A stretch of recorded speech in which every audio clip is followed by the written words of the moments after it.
la sesión de lo que se haga y lo que se vea, nada más para tener tiempo por si hay una cosa que no se puede hacer.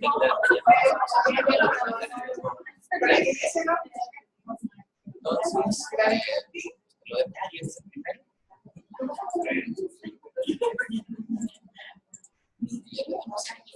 Aquí también se puede dejar. Y este igual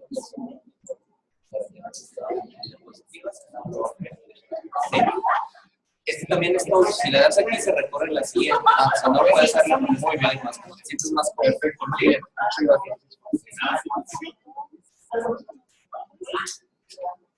Ella, ¿no hay lista para asistencia? Sí, hay.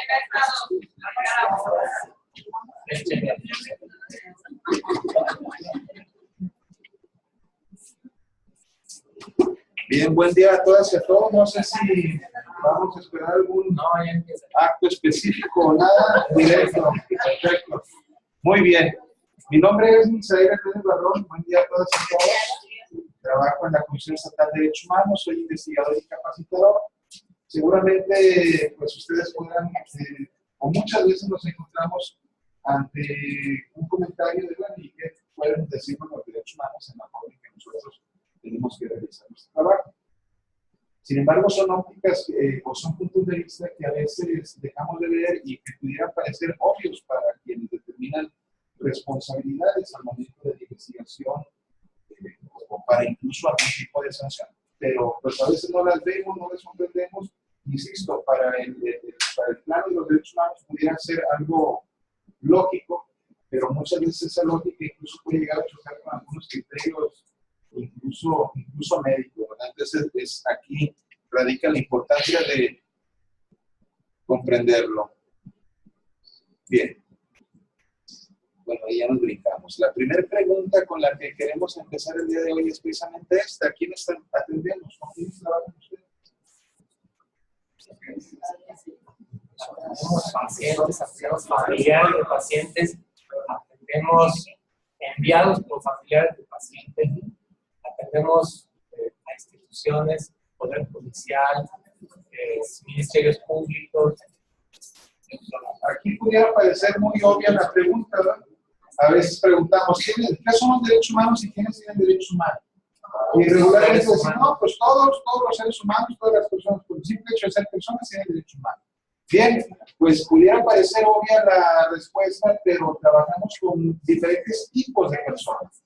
No únicamente con personas, sino con diferentes tipos de personas. Con una diferente nacionalidad, con un diferente origen étnico, con diferentes culturas, con diferentes religiones, con diferentes niveles socioeconómicos, diferentes posturas políticas, diferentes preferencias sexuales, diferentes edades, diferentes sexos y un largo etcétera. ¿Por qué es importante comprender esto? Bueno, porque precisamente el artículo 2 constitucional señala que la nación mexicana es una nación pluricultural. Existen muchas culturas. Y cuando ubicamos esa pluriculturalidad y la relacionamos con el artículo 1 que nos habla de todas las personas, pues debemos entender que existen aquí dos principios básicos para los derechos humanos. Uno de ellos es la universalidad de los derechos y la otra es la no discriminación en el ejercicio de los derechos. Entonces aquí tenemos ya dos principios básicos para los derechos humanos. Universalidad y no discriminación. Por universalidad muchas veces entendemos un aspecto incluso hasta galáctico, qué sé yo, ¿verdad? Pero por universalidad, si nos atendiéramos incluso al origen etimológico, pues deberíamos entenderla en un sentido totalmente diferente, incluso hasta contrario. Uno solo versus encuentro. Los derechos humanos son universales porque tienen un único punto de encuentro. ¿Cuál sería ese único punto de encuentro? El ser humano.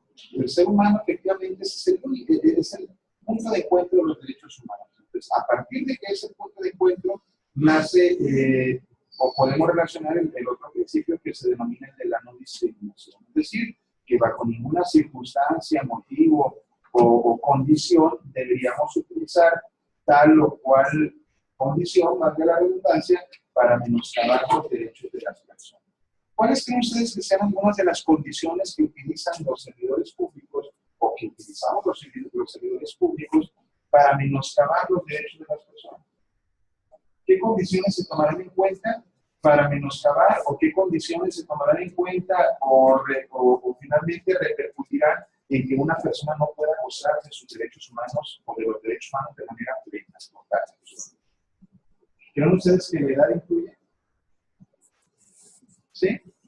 Por ejemplo, ¿en quiénes influirán? Influye mucho en los neonatos porque no pueden venir a pedir asistencia ellos solos. Incluso los niños. ¿Tienes más? ¿O la niñez? Pues todos por ser humano a lo largo de la vida hay discriminación en diferentes situaciones por rasgos físicos, por no contar con un seguro popular, por no contar con los niños. Entonces son situaciones en las que diferentes instituciones, tanto públicas como privadas, no tienen un documento. ¿El sexo influirá? Sí. El sexo influye. ¿La condición económica? También la nacionalidad. El color de la piel. La lengua. También. O sea, encontramos entonces que todas esas condiciones son las que toman en consideración o que provocan violaciones a los derechos humanos. Entonces, insisto, estamos relacionando apenas dos artículos de la Constitución. El primero que habla de que la nación mexicana es pluricultural y el segundo, que en este caso sería el primer artículo constitucional, que señala que todas las personas deberán gozar de sus derechos humanos. Y cuando hablamos de gozar, hablamos de una condición efectiva, de una condición material. No hablamos del gozo de una manera subjetiva o ideal. Cuando hablamos de gozar, ¿ustedes han gozado algún día de su vida? Nos sentimos como plenos, completos. Gozo significa llorar de alegría. Ese es el significado etimológico, llorar de alegría. Entonces se supondría que las personas deberíamos llorar de alegría cuando se trata de materializar nuestros derechos. Así lo señala el primer artículo constitucional. En los Estados Unidos mexicanos, todas las personas gozarán de los derechos humanos reconocidos en la Constitución y en los tratados internacionales. ¿Desde cuándo existen tratados internacionales o desde cuándo existen derechos humanos a nivel constitucional? ¿Desde cuándo consideran ustedes? Digo, porque hablamos de derechos humanos y muchos creeríamos que únicamente en la Constitución estarían establecidos los derechos humanos. Pero nuestra Constitución apenas tiene 136 artículos. ¿Ustedes creen que en 136 artículos se podrían establecer todos los derechos para todas las personas, para que todas las personas pudiéramos vivir y desarrollarnos de una manera libre y digna? ¿Bastaría? No, serían insuficientes, francamente. Sin embargo, existieron algunos documentos que son considerados los primeros en materia de derechos humanos. Entre esos documentos o entre esos tratados a nivel moderno, a nivel actual, podríamos ubicar la Declaración Universal de los Derechos Humanos, que data del año 1948, pero también apenas contiene 30 artículos. En 30 artículos también es imposible que se puedan establecer todos los derechos para todas las personas. Sin embargo, fue el primero. Este documento se entiende también como el origen de los tratados internacionales que van a ser posteriormente derechos específicos. Los derechos humanos comienzan por ser algo muy general y a lo largo de la evolución de los derechos humanos se convierten en derechos específicos. Por eso hoy tenemos derechos específicos para las niñas y para los niños, para las personas adultas mayores, para las personas privadas de su libertad, para las personas con algún tipo de discapacidad, para las personas migrantes, derechos específicos para los trabajadores, derechos específicos para las mujeres, etcétera, etcétera, etcétera. Lo que comenzó siendo muy general se va convirtiendo en específico. Estos derechos específicos están reconocidos en nuestra propia Constitución. Entonces, cuando preguntamos a dónde podríamos acudir para conocer o para distinguir cuáles son los derechos humanos que ampara el sistema jurídico y político mexicano, pues tendríamos que tener en cuenta dos documentos, que serían la Constitución y todos los tratados internacionales. los dos al mismo tiempo, ninguno por separado. Entonces las personas tienen como garantía la Constitución y los tratados. Y los servidores tenemos como obligación la Constitución y los tratados internacionales. Ahí nacen nuestras obligaciones. Ahora bien, regularmente no nos dicen de manera efectiva, ¿verdad?, cuáles son nuestras obligaciones desde el servicio público. Y muchas veces, de manera lamentable, pues ahí aplica el prueba-error y así no es. De manera lamentable. Sin embargo, pues nosotros firmamos el juramento que haremos cumplir la Constitución y las leyes que de ella emanan.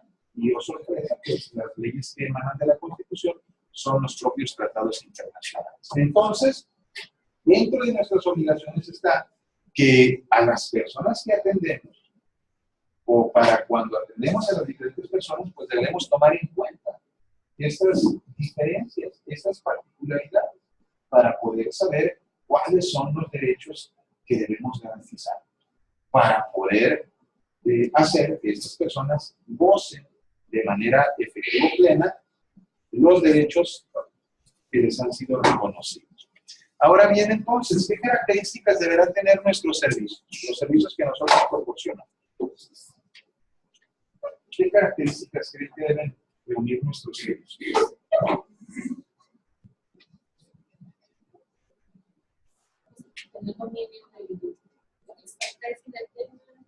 Estar capacitados, tratar con calidez, de material, ¿qué más? Fíjense cómo desde el tema médico, pues deberían tener universalidad y no discriminación.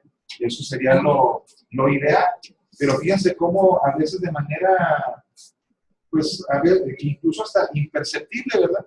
Pero hablamos de una famosa relación, de la relación médico-paciente. Y ya ponemos de manera, pues no podría ser lingüística, ¿cuál sería el nombre correcto?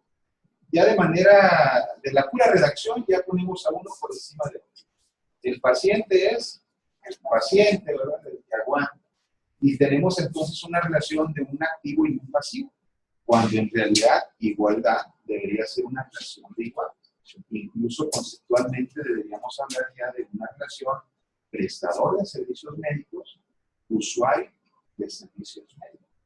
Y esta relación prestador-usuario tiene como característica, la principal característica de los servicios médicos debería ser el libre consentimiento. Ese libre consentimiento, el aporte más importante de los derechos humanos en la época moderna, porque muchas veces bajo la violación de este concepto, pues se habían cometido o se han cometido, pues, muchos abusos.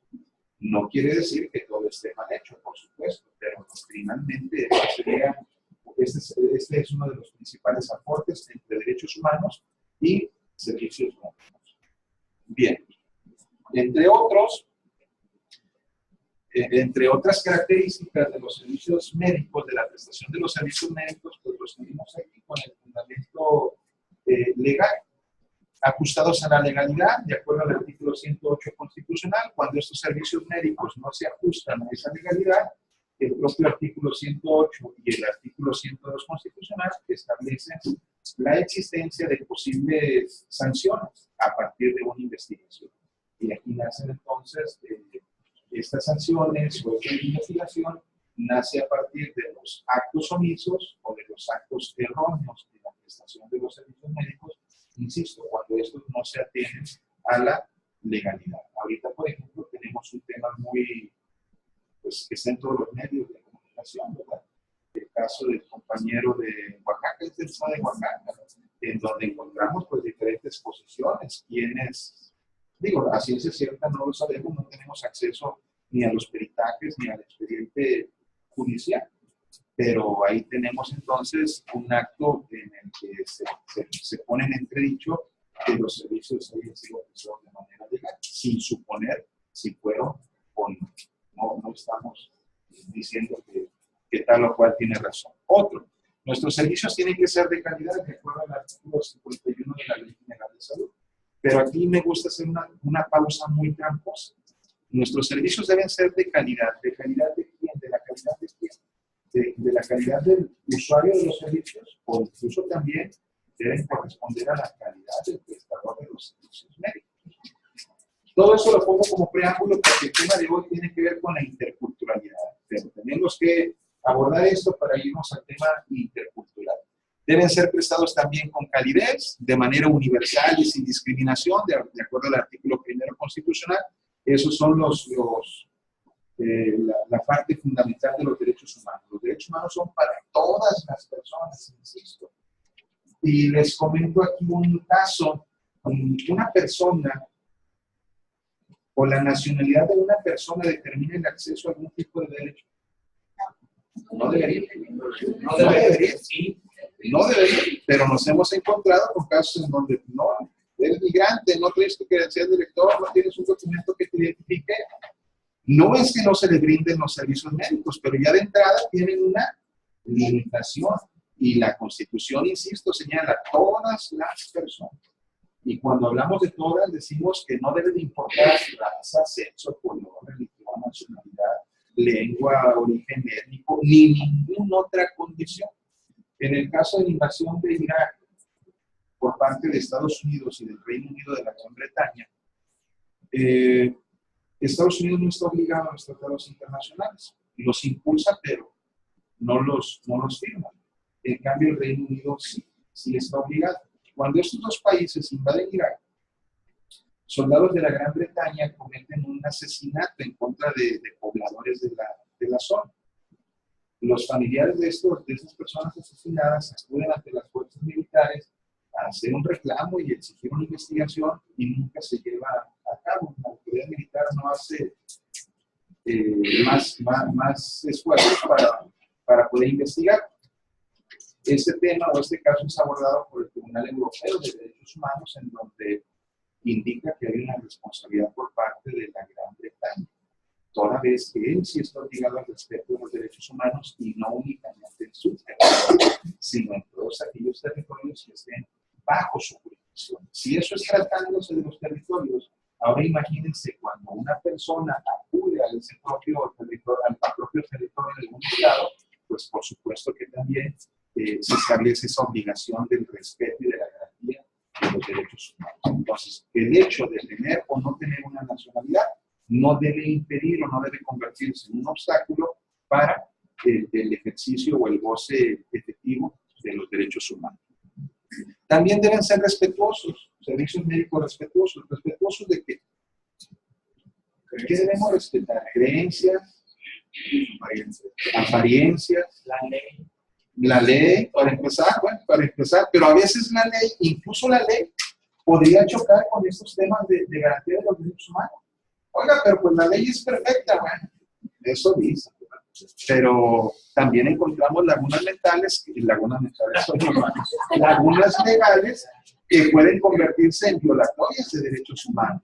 Y aquí es un punto muy importante. Cuando nosotros incluso estemos ante el conocimiento de que la aplicación de la ley puede convertirse en una violación de derechos humanos, ¿a qué creen que estemos obligados? ¿A respetar la ley o a garantizar los derechos? Los derechos por encima de la ley. Los derechos incluso por encima de la ley. No, serían casos extraordinarios, ¿verdad? No podríamos alegar siempre, no, pues es que la ley señalaba esto y yo tenía que garantizar los derechos. Son casos extraordinarios, pero pueden darse y debemos tener presentes los principios de los derechos humanos. ¿Qué otra cosa? La ley, las preferencias, me comentó, preferencias sexuales, la vida, ok, incluso el proceso de vida, y si tenemos derecho a la vida digna, pues también debemos entender que tenemos derecho pero también a los hábitos, a las costumbres, a las tradiciones. ¿Todo eso debemos respetarlo? A su religión, a sus creencias. A sus prácticas, a las prácticas. No sé si han visto ustedes a alguien que antes de tomarse una pastilla, por cierto, se me olvidó. ¿Han visto a alguien que antes de tomarse una pastilla se persigna? ¿Y qué decimos? No faltará, o a lo mejor no faltará quien diga, ¿cómo se va a persignar? Con ese acto se vaya a ser más efectivo el medicamento. ¿O han visto?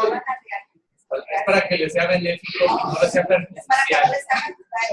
Y como habrán visto, seguramente también aquí, no sé, se haga un té con agua serenada.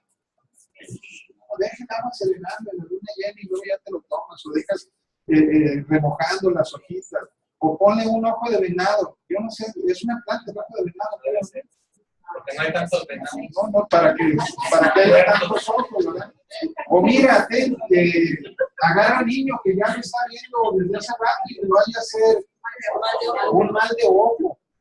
O, señora, ¿cómo se le ocurre llevarla a que le quiten el empacho con una soba? De la panza. Efectivamente, entonces, estos son, entre otras cosas, las cuestiones que nosotros debemos respetar.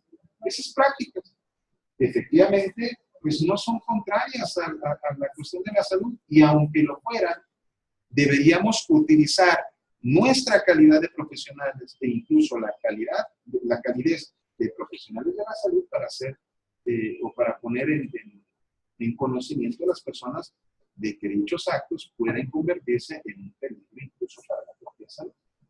Pero regularmente decimos, ay señora, ¿cómo es ignorante? ¿Cómo se le ocurre no bañarse los 40 días que dure los 40 días es el puerperio? ¿Cómo se le ocurre? Y luego, mire, sale cubierta desde abajo hasta arriba y que no le dé ni el aire, y evitando sustos bajo cualquier tipo de sustos, porque luego se le va a secar la leche, ¿verdad? Y si no, y si hay un gran susto, pues lo primero que tenemos que darle es un pedazo de virote, ¿verdad? Y que no tome agua, porque no, hombre, va a ser un daño fenomenal para su salud. Bien, pues todos esos actos que nosotros pudiéramos ver como risorio, son en realidad actos que deberíamos respetar, porque de lo contrario, o muchas veces lo que provoca ese no respeto es el rompimiento de la relación prestador de servicios, usuario de servicios. ¿Y qué pasa cuando esa relación se rompe? ¿Y qué te pasó, comadre? ¿Fuiste a la clínica? Sí, me atendió, no, me dio un puño de medicinas, ay, pero ahí las tengo, yo no me las voy a tomar. Eso es lo que provoca ese rompimiento. Se tomó las medicinas que le di, no, pues ni me sirven para nada. Bueno, pues usted está enferma porque usted quiere. Además, usted está enferma por su culpa. ¿Y qué va provocando? Pues mejor voy a buscar otros medios. Y es un círculo pues, prácticamente vicioso de nunca acabar. Entre otras cosas, pudiera provocar, o esas podrían ser algunas de las consecuencias de esa relación usuario de servicios, prestador de servicios médicos. También tienen que ser profesionales, servicios honrados, imparciales, eficientes, culturalmente adecuados. Y aquí volvemos al segundo artículo de nuestra Constitución. ¿Cómo establece nuestra Constitución que es nuestra nación? Ya lo dijimos, pluricultural. Ahí va. Permítanme. A ver si la entendía.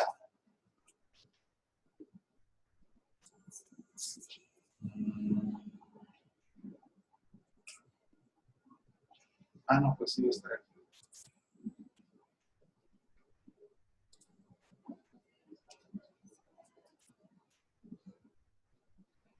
Aquí está. La Constitución señala que la nación mexicana es pluricultural. Simple y sencillamente reconoce la existencia de muchas culturas. Pero eso es lo que hace únicamente reconocer. Y hay una gran diferencia entre reconocer y respetar a las diferentes culturas. Entonces, nuestra Constitución se queda cortita.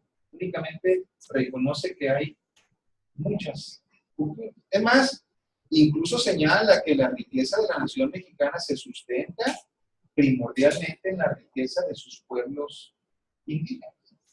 ¿Ustedes cuántos pueblos indígenas conocen de la nación mexicana? ¿El nombre? Por ejemplo, algunos de ellos. Los huicholes, los oras. Los huicholes, los coras. Tiempo, ya con eso nos quedamos. Huicholes y coras. Perdón, doctor, déjenme poner ahora otra. ¿Cuál será? Esta.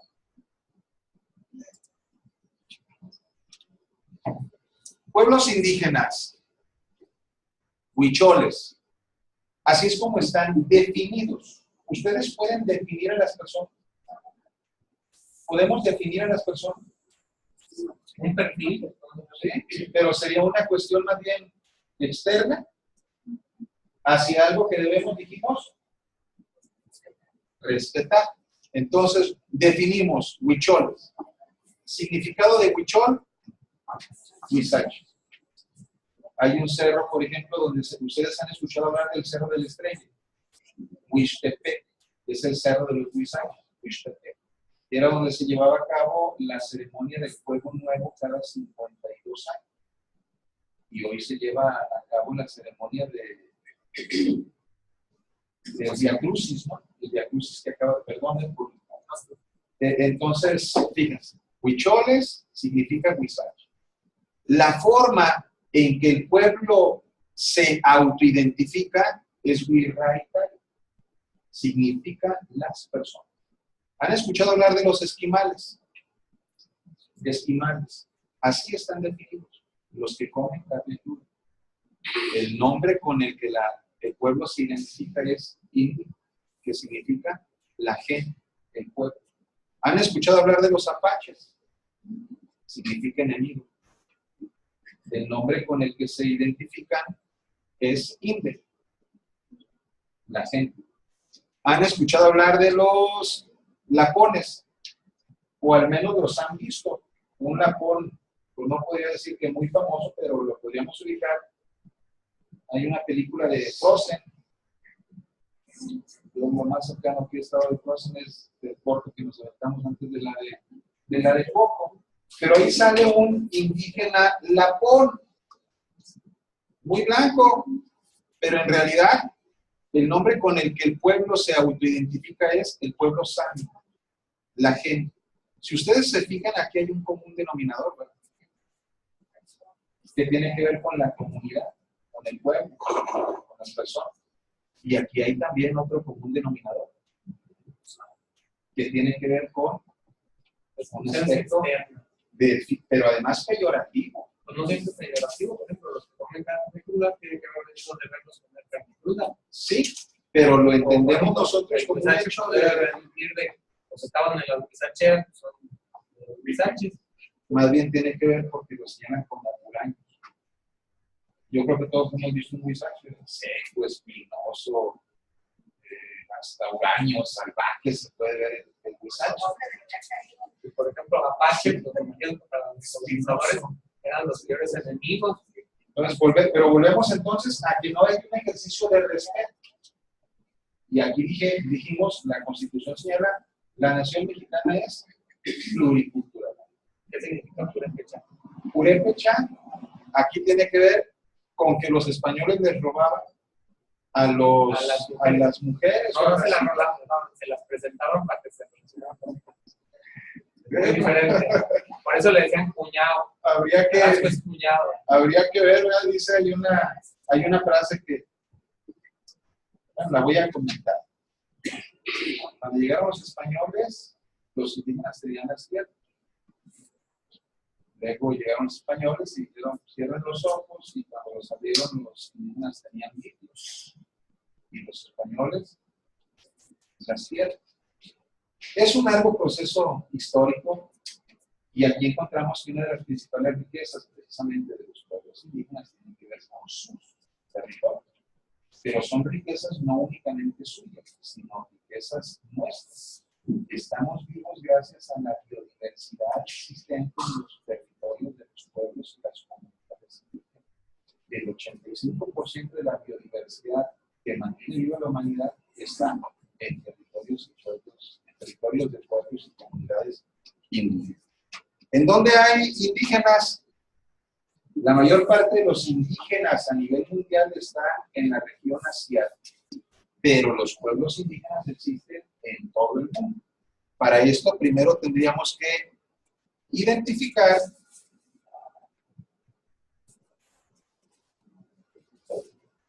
el concepto. Nativo, del latín nativus, nacer, autóctono, de la misma tierra. Indígena, la población de allí. Aborigen, desde el origen. Acaba de publicar Milenio ¿cómo se llamará? Lo del ADN. Una secuencia genética para poder identificar de dónde venimos. Lo hicieron bajo el precepto del consentimiento informado, porque ya una universidad norteamericana a un pueblo del sur de Estados Unidos le había hecho sin su consentimiento esta cuestión genética. Ellos, de acuerdo a su cosmovisión, señalaban que eran hijos del cielo. Ellos eran hijos del cielo. Y bajo este estudio científico, dijeron, no, estos vienen de tal o cual región. Fíjense cómo ahí dejamos de respetar esa autoidentificación de los pueblos. ¿En aras de qué? De un bien superior científico. Todos los que nos llamamos judeocristianos venimos del cielo, Adán y Eva estaban en el cielo. ¿Y a dónde queremos ir? ¿Y a dónde Queremos queremos ir? regresar Al cielo, de acuerdo a nuestra cosmovisión. Y entonces para nosotros eso es lo correcto. ¿Ustedes consideran a la serpiente un animal bueno o malo? Malo, ¿verdad? No, no es muy bueno. ¿Por Se qué? come a los ratones en los sembradíos. No hubiera serpientes ratonera. Para eso sí, ¿verdad? Pero recuerdan ustedes que uno de los principales dioses de las culturas nahuatlacas era Quetzalcóatl, una serpiente, y no era cualquier dios, era el dios del conocimiento. ¿Y a dónde querían ir los indígenas de la época cuando morían? ¿Al cielo? Al inframundo. Querían regresar. Entonces, fíjense la gran diferencia. Nosotros nos queremos ir para arriba, ellos hacia abajo. Son cosmovisiones distintas que son las que debemos, que son las que deben cambiar de ser una cuestión pluricultural a un principio de interculturalidad. Gran diferencia. No debemos aceptar que somos muchos, con muchas formas de pensar. Debemos reconocer las diferentes formas de pensar y respetar las diferentes formas de pensar e incluso de ver el proceso de vida. Entonces, aquí en pocas palabras tenemos pues la idea de lo que tiene que ver con el indigenismo, con lo nativo, quienes son originarios de este concepto de la interculturalidad. Creo que tiene como algo como 10, 15 años. Bueno, ya habían existido, perdón. Pero es importante hacer énfasis en esta parte de esa comunicación que debe haber entre las personas, de respeto, de un diálogo muy horizontal, donde esto es lo que yo pienso, lo que tú piensas, pero no estamos simplemente sino en esa línea ¿De igualdad? De igualdad, de todos los aspectos religiosos, políticos, económicos, de identidad de género, etc. Ahorita, hablando de eso, ¿verdad? La cuestión política que nos trae a todos muy...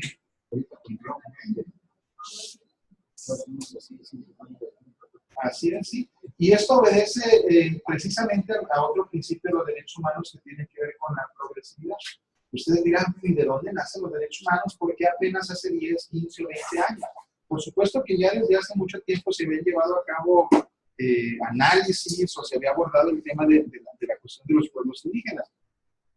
Tan es así que han existido diversos tratados internacionales. Sin embargo, algunos de ellos abordaban la cuestión del indigenismo como algo que debía ser protegido. Y tú proteges algo que consideras que no, pero que no tiene la oportunidad o la posibilidad. Yo me posiciono como un ente activo frente a alguien a quien tengo que proteger. Es la tendencia hacia un ideal, pero en la práctica sí no nos podemos abstraer que somos parte de un segmento muy particular y específico de la población. Y también tenemos que tomar en cuenta que estas personas en particular tienen una serie de características que las pueden acercar o alejar de la posibilidad de implementar esta prestación de servicios. Y por mucho que yo quiera atender a un raritaria en singular, pues no voy a poder. ¿Por qué no voy a poder? Bueno, pues a menos que le haga cosas que no requieran de la intercomunicación, como por ejemplo, si me llega súbito, ¿no? Un cúbito dorsal, coma, pues yo ya sabré qué hago con él. No necesito que me comunique más, ¿no? Pero si yo tengo que hacer un servicio de salud mental que obliga a la comunicación, no voy a poder hacerlo sin un intérprete, ¿no? Incluso... Y tampoco voy a poder hacerlo sin un intérprete que esté muy imbuido de los usos y costumbres de estas personas. O sea, no solamente es que me sepa cambiar del rarita al español, sino que esté totalmente inmerso en esto. Entonces, pues podemos plantearlo como un ideal, ¿no? Bueno, hacia allá vamos. Eso es un poquito como, nuestro ideal es llegar a la luna. Nuestro ideal llegar a la luna. Pero ¿cuántos han llegado a la luna?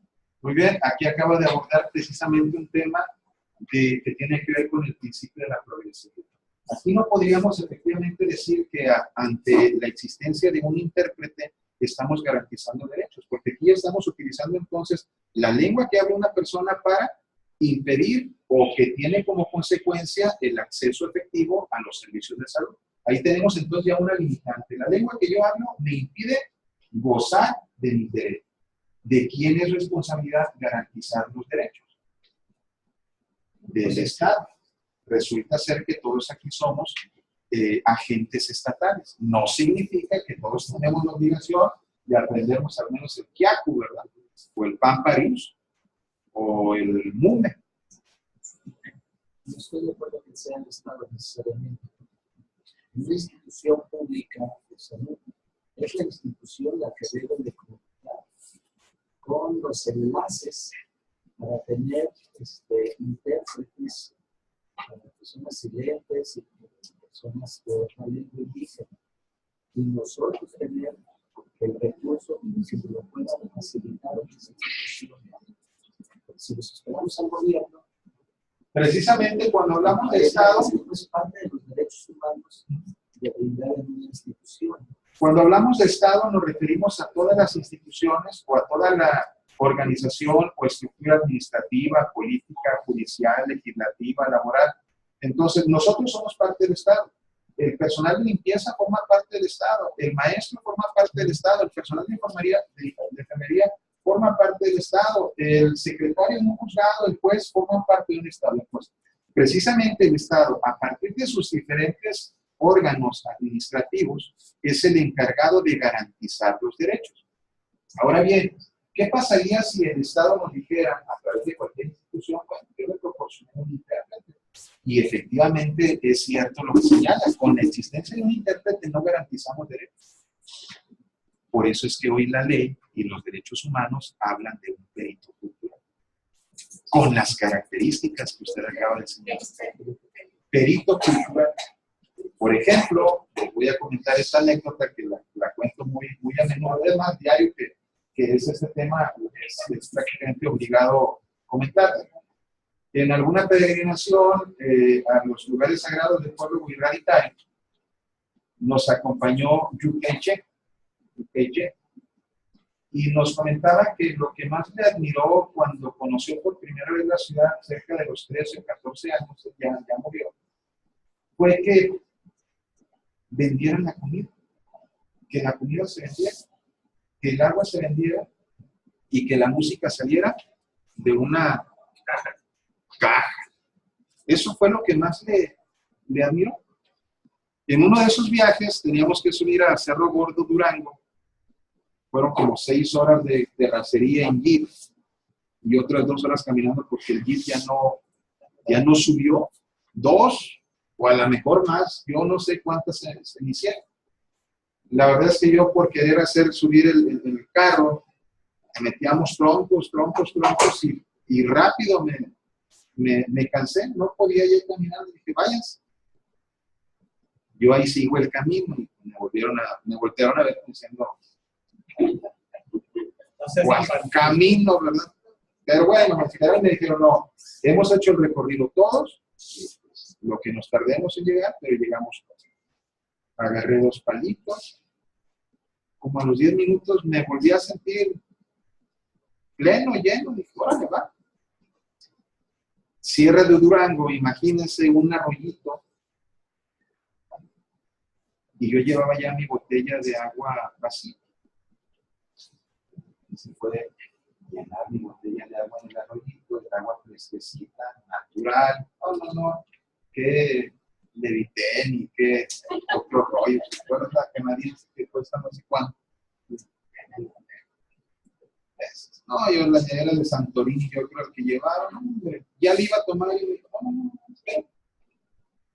Pues no, tenemos que llegar a pedirle permiso a los dioses. Pues yo creo que sí me da, no tomé agua hasta que llegamos, hicimos la ceremonia, ofrendas muy sencillas y ya me pude tomar mi agua. Bien, ahora imaginemos a una persona indígena sin poner peros, porque luego decimos, no, y si esto, y si esto, y si lo, abriendo totalmente la mente. Llega a una tienda de conveniencia, tiene sed, y toma una botella de agua. Se la toma. Y sale. Para nosotros, ¿qué es ese acto? Un robo. Y cuando esté ante un intérprete, ante la autoridad judicial le va a preguntar, ¿tomaste la botella de agua y no la pagaste y te saliste? ¿Cuál va a ser su respuesta? Sí. Entonces está violentando la ley y está reconociendo su robo.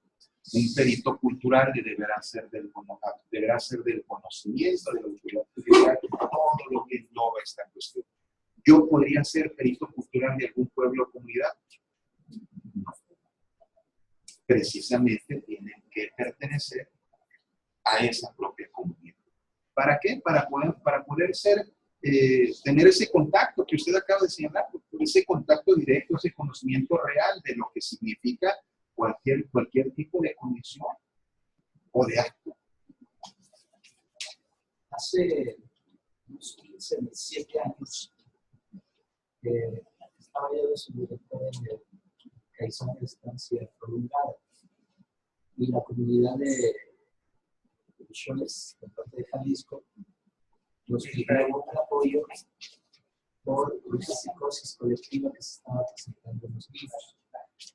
Se mandó personal, psicólogos, psiquiatras, botiquín de medicamentos, se trajeron a algunos niños al hospital y finalmente terminaron estabilizando la comunidad con lo que hizo el Maracay, el grupo. Sí, el cantador. Sí, nos traían de cabeza. Entonces, habrá enfermedades. ¿Ustedes creen que todas las enfermedades estén dentro del esquema médico? Estaba alterando el estado emocional de todos los niños. ¿Qué, perdón? El estado emocional de los niños, con psicosis y conductas psicológicas. Finalmente, en Maracay, el grupo hizo ahí con rituales, estuvimos presentes las personas que fueron. Sería más bien cantador, porque luego ponen, ya como brujo suena de algo ya brujería. Sí, sí. Lo que pasa es que precisamente esos conceptos son los que demuestran no una pluriculturalidad, sino esa interculturalidad, ese reconocimiento. Aquí nos decían que teníamos emperadores, los emperadores aztecas. Y cuando hablamos de un emperador, ¿cómo nos lo imaginamos? El que hace e impone su voluntad. Y en realidad eran los Huaytlacuanes, los grandes señores, que son conceptos diferentes, pero cuando a fuerzas queremos imponerlo o ponerlo bajo nuestro criterio, pues dejamos de comprender otras cosas. Y efectivamente, existen enfermedades, existen métodos, existen formas que a lo mejor desde nuestro... ¿Cómo se llama el librote ese? ¿No? El ese, pues, no están ahí. Podríamos decir que la traducción sería gran señor, pero los términos, vamos a decirlo, de idea, realmente era un hombre que imponía su ley, su voluntad, no solamente a su pueblo, sino a otros pueblos ocultados, sometidos, ¿sí? Y que generaban fronteras más allá de su frontera específica. ¿Sí? Y por tanto, era un emperador. O sea, los términos que el diccionario entiende como emperador eran emperadores. ¿Sí? No así los tarascos, o bueno, de otra manera, ¿no? Ellos peleaban contra los aztecas, se mataban y se llevaban cientos y los sacrificaban, por eso los odiaban tanto. Se mataban, era un contento. Y por eso cuando llegaron los españoles, el enemigo de mi enemigo es mi amigo, y por eso les ofrecían a sus mujeres, los michoacanos, pues, autóctonos de Michoacán, no se peleaban por los españoles. Ahorita tenemos otro tema ya incluso religioso para poder conceptualizar esto. Yo tuve conocimiento del caso específicamente en el área de Hong Kong, con un niño que tenía cáncer. Los papás tenían la idea de que eso que le sucedía al niño era por errores que ellos habían cometido y de ello derivaba el sentimiento de una ofensa ante los dioses. Sí. La forma en la que ellos querían solucionar el problema era que el hospital se permitiera meter un ciervo para poderlo sacrificar y que de esa manera tu hijo seguramente se salvaría y hubiera sanado. ¿Qué hacer en esos casos? ¿Qué procede? Muy bien. Digo, hay otros casos que se vinieron a la mente, pero ahorita se me relaciona con lo que está comentando. Es un buen... Un ejemplo de esos. Digamos, tienen el derecho, tienen que proporcionar, facilitar. Miren, todos los derechos, un derecho es algo que se puede exigir. Y si se puede exigir, se debe garantizar. Sin embargo, todos los derechos tienen límites, hasta los derechos humanos. Cualquier tipo de derecho tiene límites. Yo no tengo derecho de decir lo que quiero. Está limitado. Yo no tengo derecho de ir a donde yo quiero. Está limitado. Yo no tengo derecho a escribir lo que yo quiero. Está limitado. Entonces, en estos temas, insisto, hasta los derechos humanos tienen sus límites. Todos los derechos están limitados. Aquí, ¿qué es lo que aplica? Bueno, así de bote pronto, me dice que eso es hace, ¿cuánto tiempo? Hace como 2 años. Hace no mucho. Hace no mucho. Quisiera preguntar cómo lo resolvieron. Sin embargo, tienen todos los centros pues un comité de bioética en donde se abordan precisamente estos temas, no únicamente desde la óptica médica, sino recordar que la bioética es un tema multicientífico o multidisciplinario. Estaría limitado en este sentido. Al contrario, pues deberíamos de encontrar la forma de crear esa relación intercultural para... Digamos que el límite no deja de lastimar un derecho, ¿no? Sí, en ese sentido, sigo pensando cómo de repente los derechos de unos terminan donde empiezan los otros. Definitivamente. Aquí estamos hablando entonces de un tema en donde no hay respuestas absolutas, sino más bien temas específicos en los que debemos tomar en consideración los principios de los derechos humanos, los tratados internacionales en la materia, para poder resolverlo de manera más o menos aceptable. Un caso de 2 convenciones que demandaron que no tenían que hacerse, que les imponían muchas costumbres. Por ejemplo, fue un pueblo de Oaxaca, ¿sí? Donde pueden meter a las niñas de 9 y 7 años porque no es su costumbre. Incluso me enteré de que aquí en la glorieta del Chaco le ofrecieron a una persona una niña porque era el uso costumbre de su pueblo para darle de comer a los demás. Muy bien, bien. Y por ejemplo, ahí que aplica, perfecto. Pueden defenderse de los indígenas, las mujeres. Ahí va. Estas son cifras de la CEPAL. Más o menos acercadas, y digo más o menos acercadas porque, o más o menos cercanas a la realidad, porque lo primero que trata de ocultar, el ser indígena, el pertenecer a un pueblo indígena, acarreará discriminación. No debería. Pero la realidad es, ¿ustedes se han sentido discriminados en algún momento por su color de piel? Sí. Yo sí, yo sí. Por el hablar En México somos profundamente discriminadores. Si queremos sonar más realistas, deberíamos decir que a veces hasta con mucha hipocresía. Buscamos al que sabe más que yo y le decimos nerd, beto, matarí. Y a quien sabe menos que yo, burro. Buscamos al más moreno que yo y le decimos Prieto. y al más blanco que yo, güero, etcétera, ¿no? Buscamos al más alto y al más bajito. Pues, ¿y esto se da desde dónde? Incluso desde nuestra propia familia, incluso desde la familia. Y no hacemos otra cosa más que replicarlo en la escuela, en la calle y en cualquier espacio público. Imagínense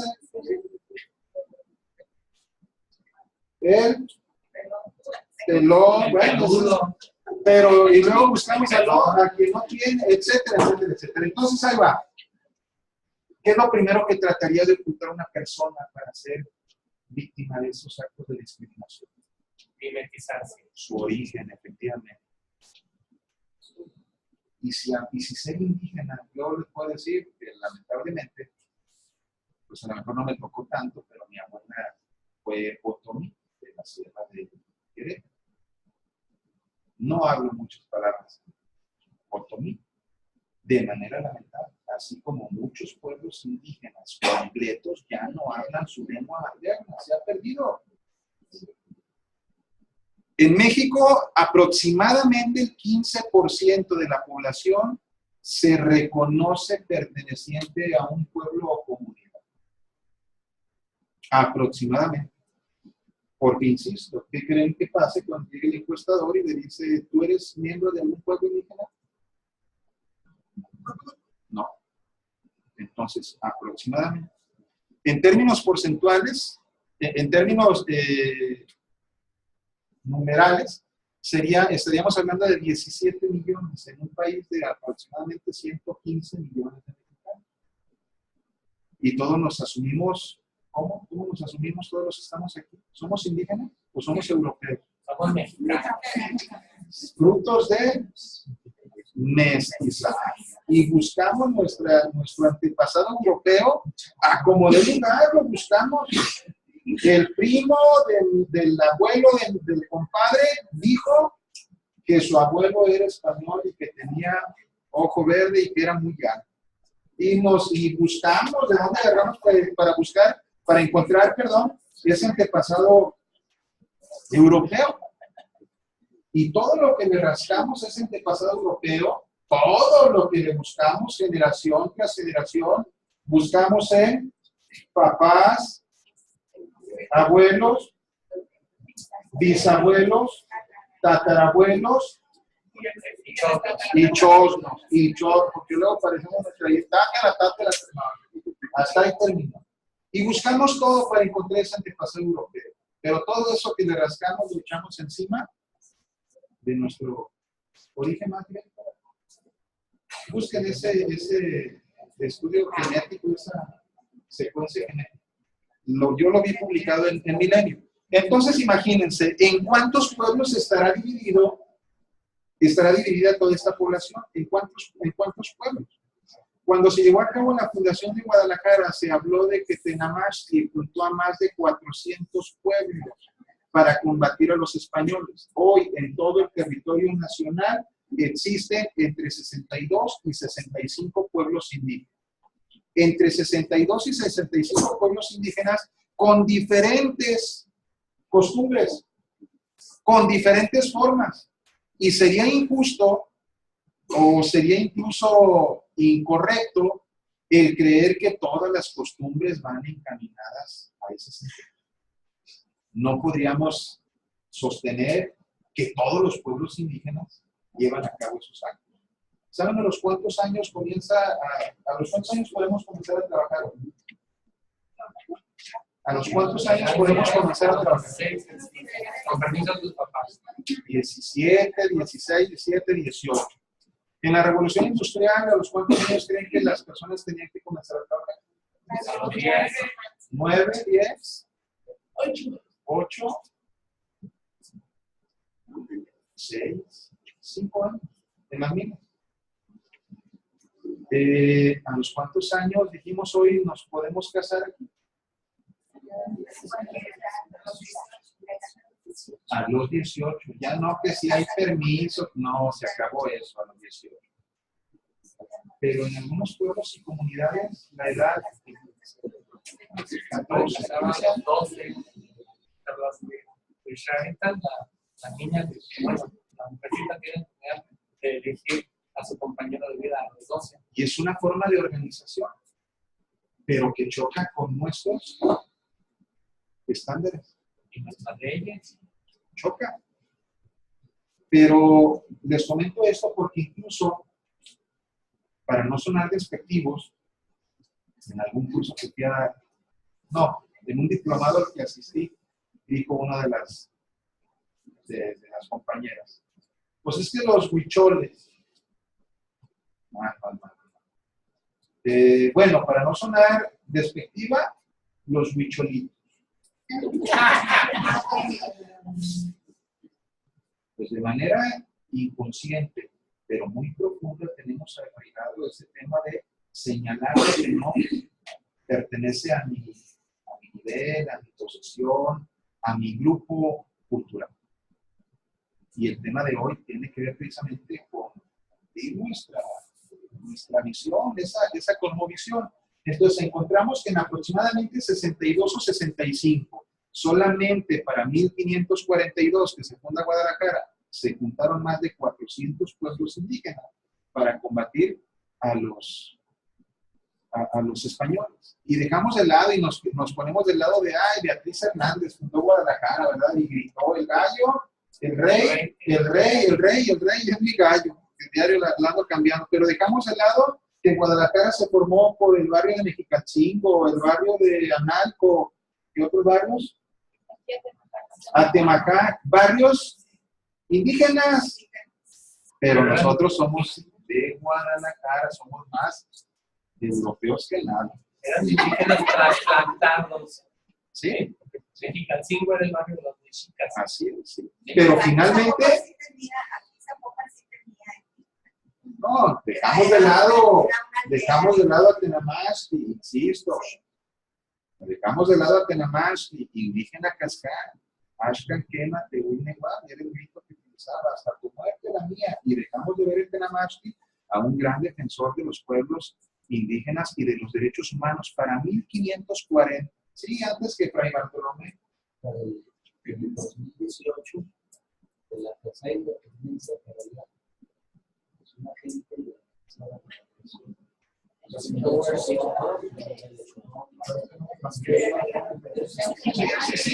y la profundizamos. Pero y seguimos profundizando esas diferencias.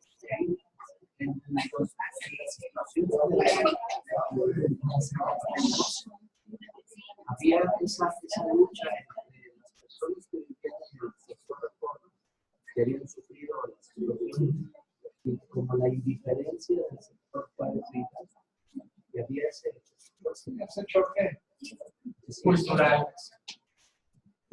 O a veces incultural, ¿verdad? Bien, entonces miren, no podríamos ubicar o señalar que todas las costumbres son iguales. ¿Qué podríamos hacer entonces? Bueno, pues vamos a intervenir en los pueblos indígenas para que dejen llevar a cabo esas prácticas. ¿Sería lo correcto? Porque de nueva cuenta entonces nos estamos asumiendo como los defensores, los que sabemos, los que debemos, y vamos a decirles cómo tienen que organizarse. Y vamos a llevarles una planta de luz, y vamos a llevarles una carretera, y vamos a llevarles wifi, y vamos a ponerles una carretera bien ancha, con balizamiento, hasta con lucecitas que brillan, y vamos a ponerles hasta unos cruceros para que se acerquen al desarrollo. No, pues está canijo. Aquí habría que matizar, los ahorita tienen como máximo castigo, por ejemplo, ante la violación de una de sus mujeres, es cortarle los tendones de Aquiles a las personas. Ya no pueden caminar, tienen que andar así de puntita, y en el medio en el que ellos se movían, que era nómada, eso significaba una condena de muerte. ¿Sí? Entonces, ¿cómo vamos a detener los derechos? O sea, ¿cuáles derechos van a prevalecer? ¿Los vamos a dejar que le sigan cortando los talones a los criminales? No los meten a una prisión como nosotros, pero los matan en términos de su estilo de vida. ¿Sí? Entonces, ¿cómo tendríamos que intervenir? O sea, ¿cuál va a prevalecer? Vamos a decir, aquí no existe la pena de muerte y por tanto a esta persona no le cortan los talones, o vamos a decir, está bien, aplícale la de la cortada de talones y luego me la llevo al penal, para que tampoco pueda valerse en el penal. La propia Constitución señala que se deberá reconocer el sistema de administración de justicia de los pueblos indígenas. Se deben reconocer. ¿Qué nos pasa a nosotros cuando una persona asesina a otra persona que es, no sé, padre de familia? Pues depende de qué condición. ¿Qué condición la asesina? Si la asesina defendiendo a su hijo, vale. ¿Qué le hacen? Y no le pasa nada. ¿Qué le hacen?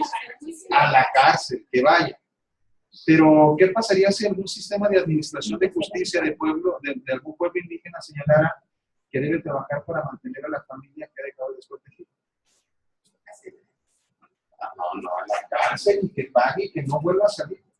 Son diferentes formas de ver. Y nos encerramos, insisto, en que es la nuestra. Me voy a adelantar para poner esa imagen.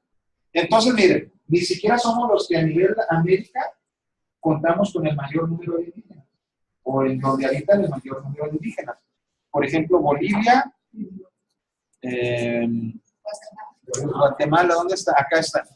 En términos porcentuales, pero en términos de personas por sí es donde más personas indígenas habitan en el territorio nacional. Existen 2 tratados internacionales, bueno, ya existen 3 documentos internacionales que especifican los derechos de los pueblos y comunidades indígenas. Les dije que los derechos habían comenzado por ser muy generales y que hoy son derechos específicos. Estos 2 tratados son 2 de 3 tratados que existen en materia de derechos de pueblos y comunidades indígenas. Ojo, los derechos humanos no son para la persona, son para la persona y para las personas. Es decir, nosotros tenemos protección en lo individual y en lo colectivo. Estos son derechos, o estos son tratados en donde se establecen esos 2 tipos de derechos. El primero de ellos tiene que ver con el convenio 169 de la Organización Internacional del Trabajo. ¿Y por qué tuvo que ser una Organización Internacional del Trabajo la que abordar el tema de los indígenas? ¿Por qué no hay una organización internacional indígena? Si aproximadamente el 5% de la población mundial pertenece a pueblos y comunidades indígenas. Pero los indígenas tienden a migrar para encontrar una subsistencia. Dejarían de ser... Bueno, vamos a ver primero qué es un pueblo indígena, porque no hemos conceptualizado este tema. No, pues aquí lo tenemos. Mira. Los pueblos indígenas constituyen el 5% de la población mundial, pero representan el 15% de los pobres a nivel mundial. Traducción, prácticamente pertenecer a un pueblo indígena prácticamente se convierte en formar parte de esa estadística de pobreza, o incluso de extrema pobreza. Normalmente la situación cultural priva, porque para nosotros ellos están muy pobres, pero a lo mejor ellos se sienten muy ricos. Lo que, por ejemplo, con una comunidad que habita en el Darién, en Panamá, está completamente aislada del resto del mundo. Y para ellos tienen todo lo que necesitan. Ellos son ricos en términos de su cultura. ¿Sí? Nosotros decimos que son pobres porque no tienen carreteras, no tienen ingreso per cápita, no tienen riqueza según la medimos nosotros, pero ellos se sienten riquísimos. Acabo de señalar que están aislados de todo el mundo y la pregunta ahorita es ¿durante cuánto tiempo? Porque al ritmo que vamos estamos despojando a pueblos completos de territorio, pero no únicamente de territorios, que es lo que se ve, lo que se palpa, sino que estamos despojando a pueblos indígenas incluso de su riqueza cultural, los diseños, la medicina tradicional, las,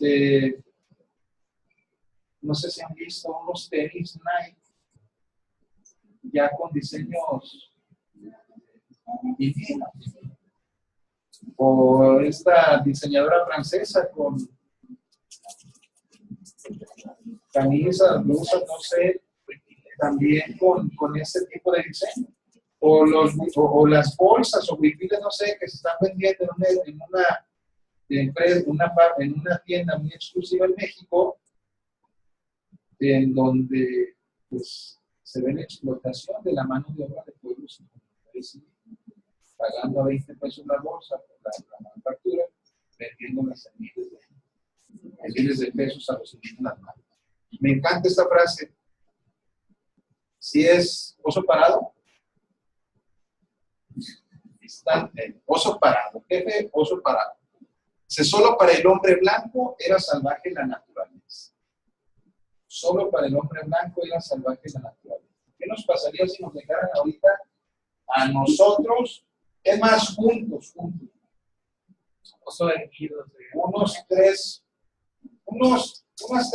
una semana, ahí en la sierra? ¿Qué nos pasaría? No duraron ni un día, nos moríamos. ¿La sierra nos da de comer?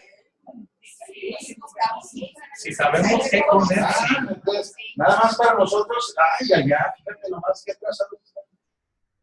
No, hombre, ve unos paisajes que ya los quisieran.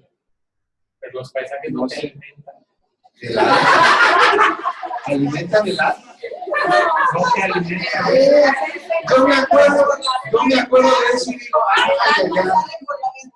que nada más con estirar la mano sentía que agarraba las estrellas. Bien, entonces fíjense, identificación. Pueblos indígenas. Existen pueblos indígenas y pueblos tribales. Así es como podemos identificarlos. No vamos a definirlos. Simple y sencillamente son criterios de identificación. En pocas palabras, un pueblo indígena son todos aquellos que descienden de poblaciones que habitaban este territorio antes del proceso colonizador y que conservan todas sus costumbres o algunas de ellas. Porque luego queremos, pues si tienen que conservar todas sus costumbres, ¿por qué traen WhatsApp? Sí, y luego, ¿hasta dónde tenemos que subir en la sierra para mandar un mensaje? Cerros, para agarrar señal. Ahí déjalo en lista, luego le contesto. Cerros para poder mandar un mensaje. O llegó y tenía cita con el director, o con la directora, o con el jefe, con la jefa. ¿Cuándo? ¿El lunes a las 9? No, pues el lunes a las 9. Ni que no supiera que ya el domingo estuvo bueno la fiesta y que se venga mañana. ¿Saben cuánto podríamos hacer de allá acá? No se imaginen viajando en su carro. ¿Se imaginan cuánto podríamos hacer? ¿Para cuánto nos gusta un recorrido? ¿Unas 12 horas, 14 horas? Y no en un solo calor.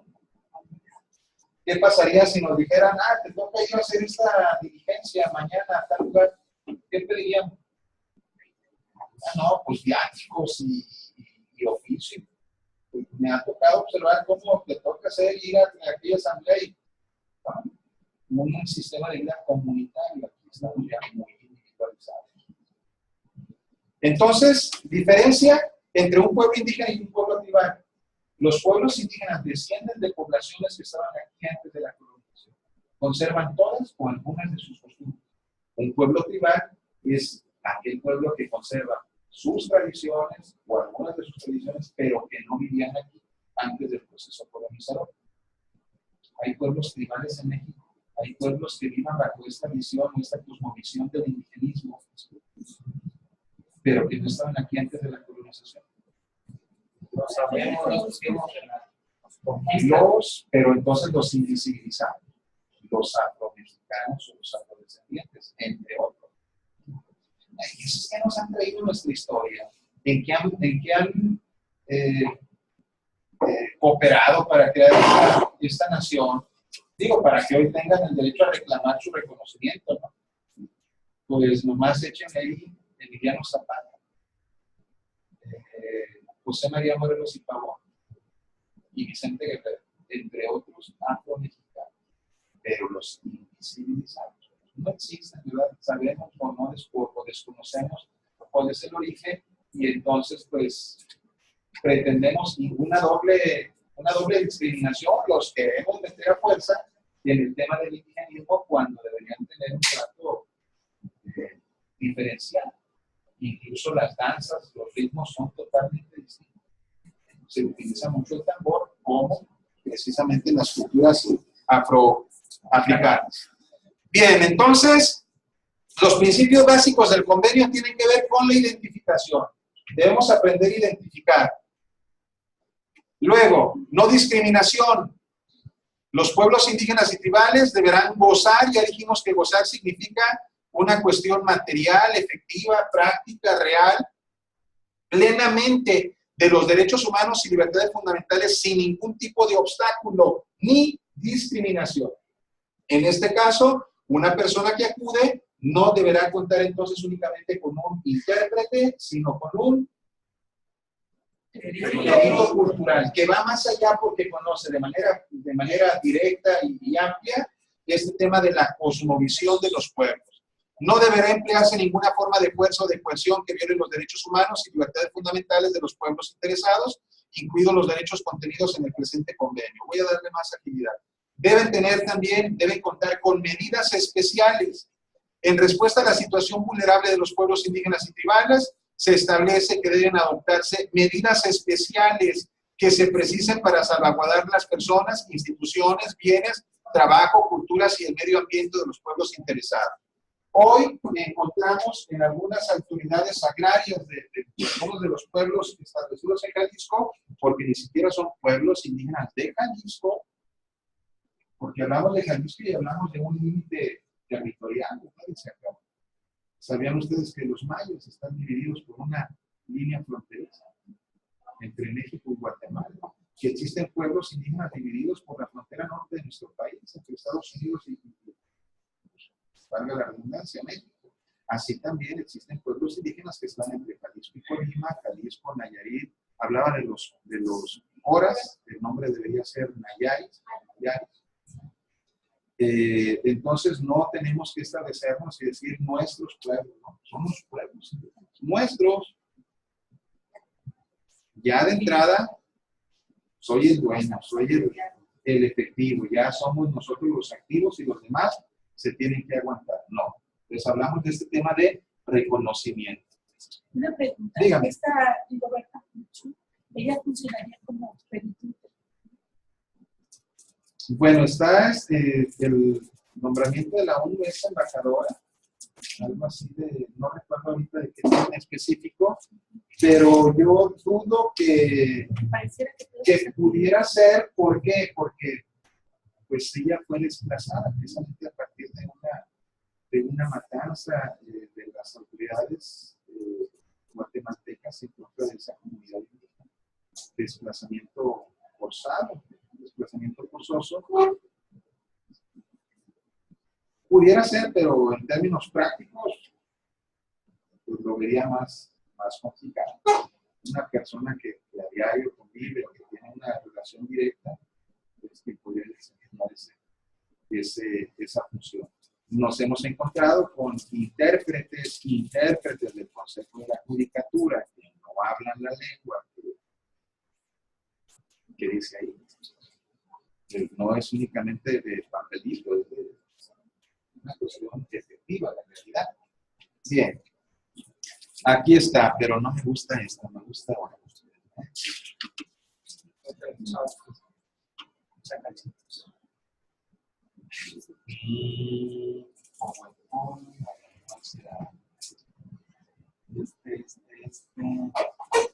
¿Será este?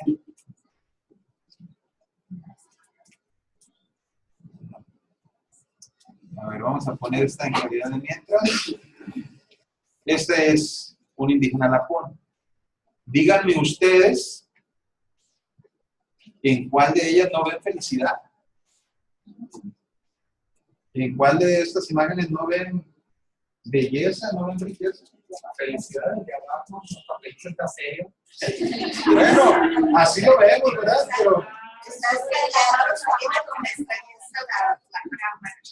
Pero bueno, no hace falta la camisa polo ni nada por el estilo, ¿verdad? Hace poco vi una entrevista que le hicieron a un pintor francés que vino y pintó varias comunidades indígenas y los que pintó a varias personas y presentó su exposición en México. Todavía vivía María Pérez, era amiga de ese pintor, le hace una entrevista y le dicen al pintor que porque pintó con tanta en esa posición a los indígenas, porque se ven con mucha dignidad. Dice, porque en realidad, dice, todas esas personas tienen mucha dignidad. Dice, porque usted los ve en una forma que no debe de ser. Dice, ¿cómo es posible que yo que vengo de otro país, yo los vea tal cuales son? Y dice, hasta María Pérez casi nos sentimos hacendados, potentados, ¿verdad? Pero sí, al entrevistador, en realidad, porque vimos estás pintando ahorita mismo las fotografías estas, pues son personas que dicen así, en realidad, esas pinturas, no recuerdo el nombre del pintor, voy a buscarle. Sí. La entrevista esa, porque realmente eran unas pinturas muy bonitas. No lo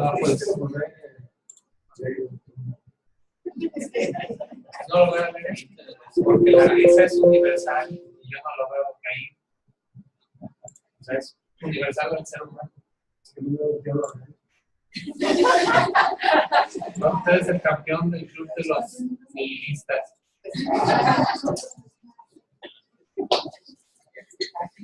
Pues va a ser hasta aquí.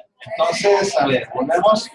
¿Qué es la interculturalidad? Entonces, es un proceso de comunicación, pero además de comunicación, es de interacción entre personas o grupos con identidades culturales específicas, donde no se permite que ideas o acciones de una persona o de un grupo cultural esté por encima del otro, favoreciendo la interculturalidad en todo momento, el diálogo, la concertación y con ello la integración y convivencia enriquecida entre culturas. ¿Ustedes saben dónde están los fundadores de Guadalajara?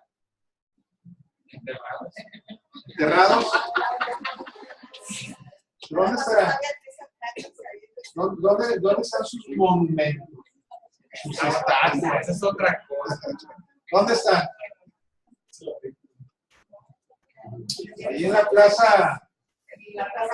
Fundadores, ahí los tenemos para que cuando pasen los veas. Y ahí está, Beatriz. Y ahí está con el estandarte. ¿Y a Tenamaxque dónde lo mandaron? Se movió y no salió en la foto. Se movió. Don Fidel. ¿En dónde está? Después de un largo proceso, lograron ponerlo en Analco. Pero, insisto, pues queremos voltear a otro lado o formar parte del grupo efectivo y no favorecemos este diálogo constante y respetuoso. ¿Saben ustedes algunos números en inglés? Muchos. ¿En francés? Muchos. ¿En español? ¿En alguna lengua indígena? No, pues no, ¿verdad? Ya le No. dije a una indígena, porque esa acá donde yo vivo se trabaja en la madera. Le dije, oye, ¿me pudieras estudiar leo algunas cosas? Porque ellos son médicos. Y me dice, sí, ¿cuánto me vas a pagar? Le dije, no, pues dime cuánto me Pero en lengua, yo nada más me sé del 1 al 5. En nada. C, ome, ye, nahui, mahui. Algunas palabras en motomil, xoxico, es nopal, o nopalito, más bien nopalito. Xoxico es nopalito. Luego, pues no sé, el pisisui, pollito, pollitas, es como pudieran hablarle a un niño o a una niña. El mumen sabroso. ¿No han comido mumen ustedes? ¿De veras no han comido mumen? Qué finos me salieron. Son mejores. Pero fíjense entonces cómo nosotros desde un concepto plural y como que no rima, ¿verdad?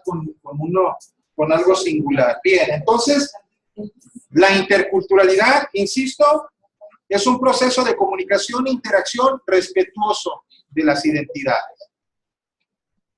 Aquí está. Sí conocen a estos protagonistas de la novela, ¿verdad? ¿Sí? ¿Cómo se llama?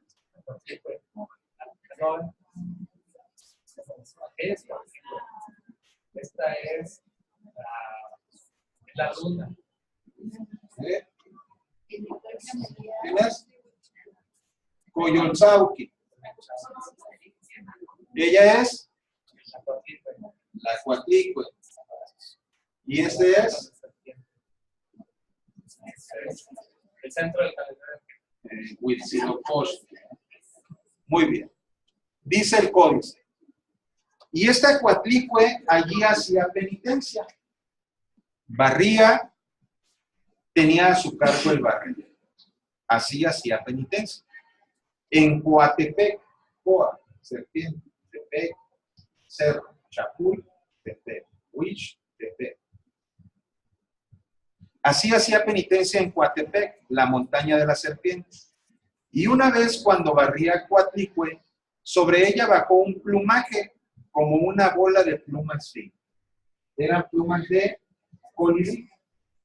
Y entonces las vio, juntó las plumas del colibrí y las puso en su pecho, en su seno. Y enseguida lo recogió Coatlicue, lo colocó en su seno. Cuando terminó de barrer, buscó la pluma que había colocado en su seno, pero nada vio allí. En ese momento, Coatlicue quedó vencido. ¿Cómo va a quedar alguien embarazado con unas plumas de colibrí? Ni que hubiera sido obra. Pero entonces acá es una cuestión dogmática que pues sí, es el Espíritu Santo. Pero acá unas plumas de colibrí como que no me rima, oiga. En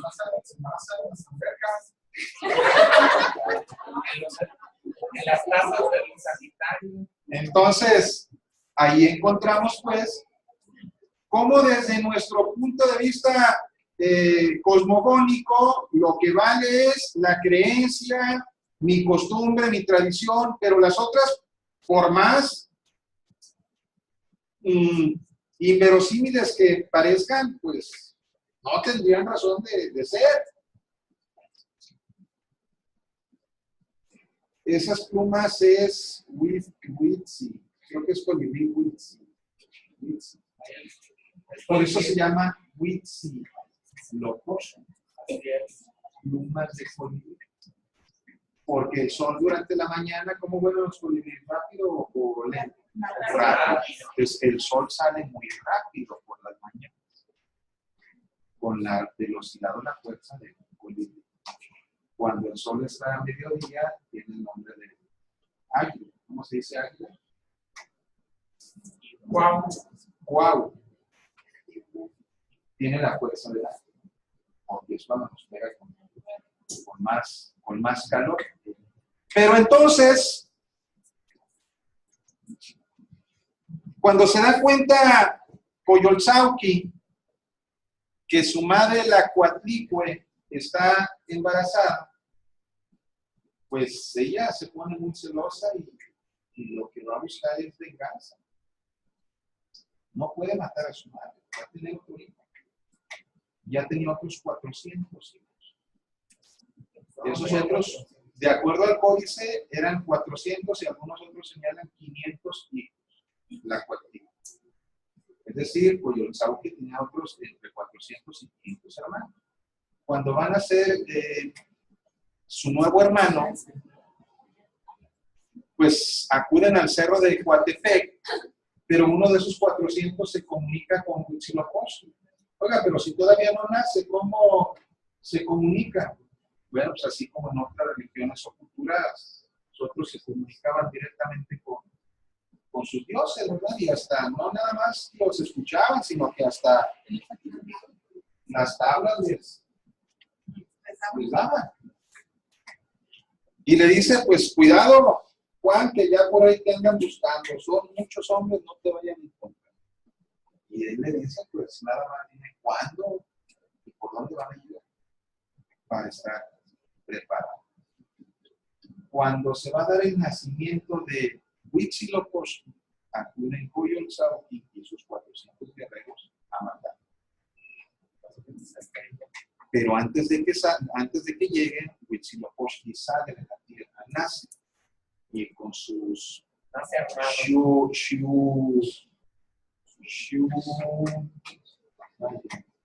Xicuatl,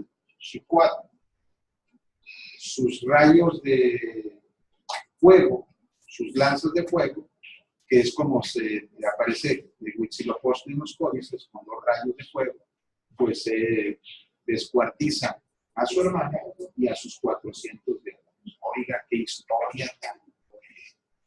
Imagínense nada más una hermana queriendo matar a su hermano, bueno, en otras culturas hay padres sacrificando a sus hijos. Pero además a sus 400 guerreros, en otras culturas mataron a toda la humanidad y dejaron unos cuantos. Encontramos entonces aquí que no es otra cosa más que una forma de ver la naturaleza. ¿Ustedes cuántas veces han visto este proceso? ¿Cuántas veces han visto al sol descuartizando a la luna? Y hasta nombre tiene, ¿no? La luna. Luna llena, luna nueva, cuartizante, y no las demás. Y ahí lo tenemos. Y los otros 400, ¿quiénes eran? Las estrellas. Las estrellas. Entonces, es una forma de ver. La naturaleza es una forma de comprender la vida. Discúlpenme, voy a poner esta llamada así rápido. Sí. Bueno. Dime.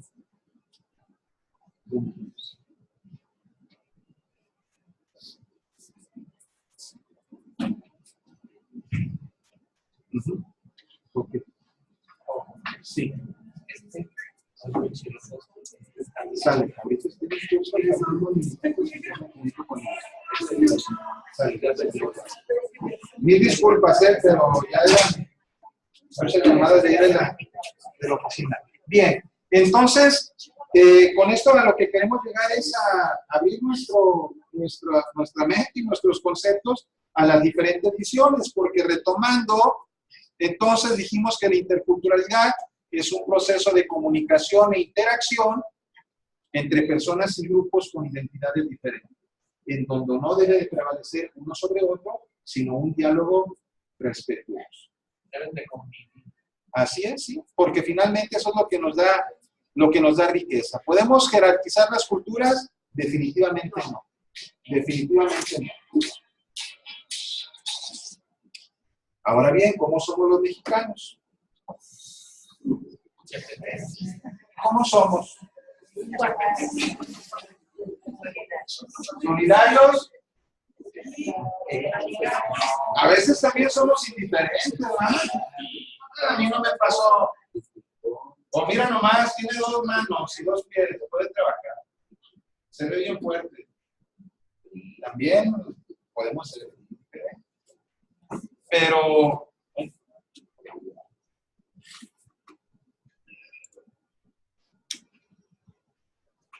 pues somos una combinación de todas las culturas. Ahorita nos estamos enfocando únicamente en la cuestión indígena, pero dejamos de lado el origen africano, el origen incluso hasta árabe, Guadalajara, árabe, Charol, árabe, Paliacate, árabe. Ojalá o mala. Dios quiera. Pues somos una combinación de múltiples factores culturales. Porque luego nos creemos únicos, ¿verdad? Y originales e irrepetibles. Pues podemos llegar a hacerlo, pero no dejando de lado el origen multicultural, que debería convertirse en un origen intercultural. Reconocer esta cuestión de la interculturalidad. Ahora bien, ¿de qué se quejan los usuarios en los servicios de salud? ¿Qué pasaría si nosotros en un centro de atención más, si pusiéramos un buzón aquí? No, un buzón. Ahí está el buzón. Ah, sí, pero luego con eso decimos, ahí se está garantizando el derecho a que una persona se manifieste. Pues yo he visto buzones que parecen floreros, chicleros, ceniceros, basureros, hasta plantas he visto en los buzones. Aquí no, parecen buzones. Bueno, en algunos, ¿verdad? Entonces, el tener un buzón no garantiza que las personas puedan manifestar su conformidad o inconformidad. Hace falta la Entre otras cosas, por ejemplo, entre otras cosas. Entonces, para que una persona pueda manifestarlo, debe existir siempre la posibilidad de que sea escuchado. Debe de haber siempre alguien que pueda brindarle esa atención personalizada, no únicamente el buzón se acaba. Y se deberá darle una respuesta positiva o negativa. Ese es un proceso de comunicación. Pero si pusiéramos entonces un módulo aquí en la esquina de, a ver, vamos a calificar los servicios médicos que le acaban de proporcionar. Les vamos a preguntar a los usuarios, no a usted. A ustedes les vamos a preguntar a los usuarios. Pónganse en los zapatos de los usuarios. ¿Qué calificación creen? Es una pregunta en dos tiempos. En este primer tiempo, pónganse en los pies del usuario y díganme qué calificación creen que el usuario les pondría a los servicios médicos que recibe aquí en todo el bloque, en todo el mundo. 10. Les dije que es una pregunta en dos tiempos. Primero, pónganse en los así, con lo enojados que puedan llegar a salir. ¿Qué calificación creen que nos pondría? Es que todo depende de a qué usuario nos referimos. Por eso, de los usuarios que yo atiendo, ¿sí? Pero un promedio. Califican con 10. Por eso decimos que es de dos tiempos. No lo dudo, pero dijimos que es una pregunta en dos tiempos. En este primer tiempo quiero que me digan, así en una media, en una generalidad, ¿qué calificación creen que nos pondría?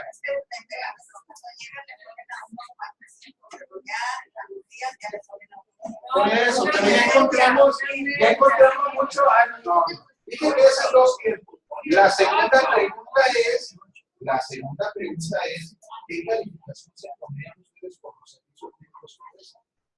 En las condiciones en las que están, 10. Y yo no dudo que alguno diga, precisamente con lo que tengo que atender, 11, porque hago más de lo que podría, o de lo que debería hacer. No puede ser 11. Para nosotros la calificación sería 10, porque al final de cuentas salgo con una atención y me escucho al médico o...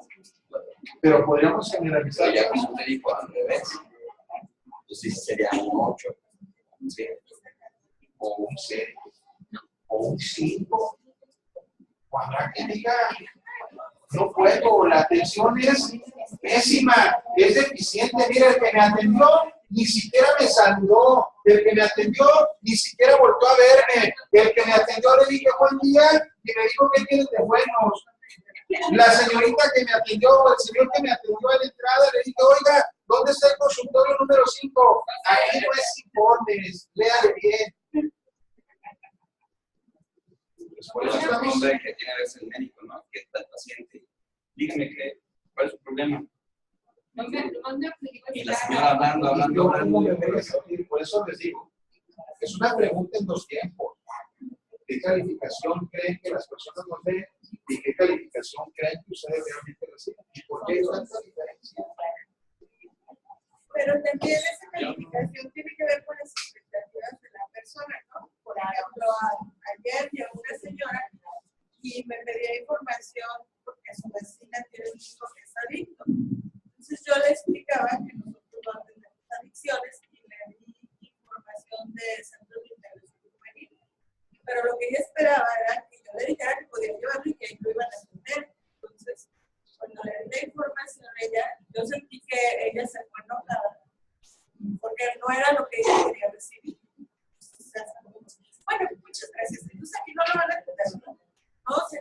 O sea, si Si lo le trae, hubiéramos pedido la calificación, esa señora, ¿qué yo calificación? creo que me hubiera puesto una mala calificación.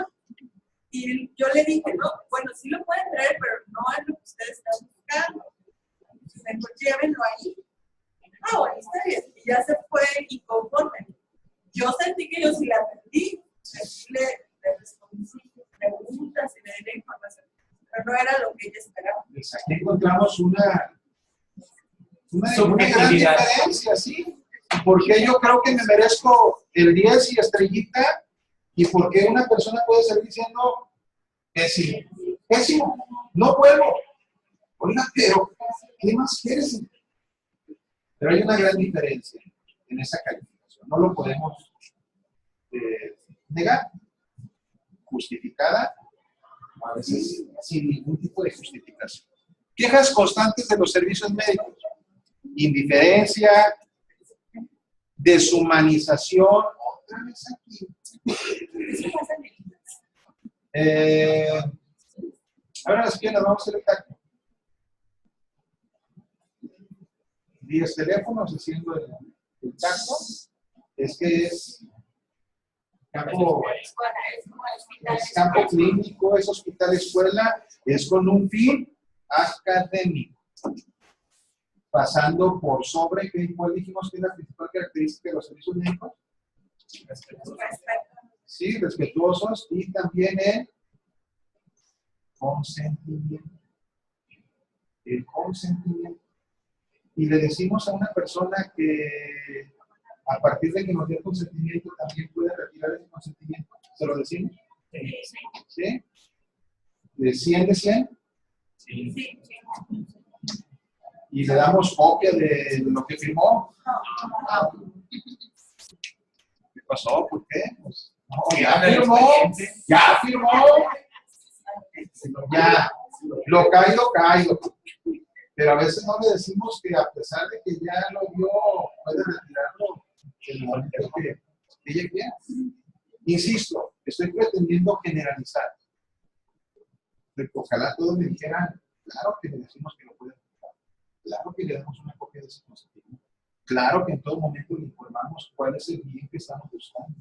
Claro que en todo momento le decimos cuáles son los riesgos que pueden ocurrir si no sigue el protocolo, el procedimiento que estamos indicando. Pero a veces nos gana este tema de la deshumanización. Dale eso y que se va llevando, y se lo va a tomar.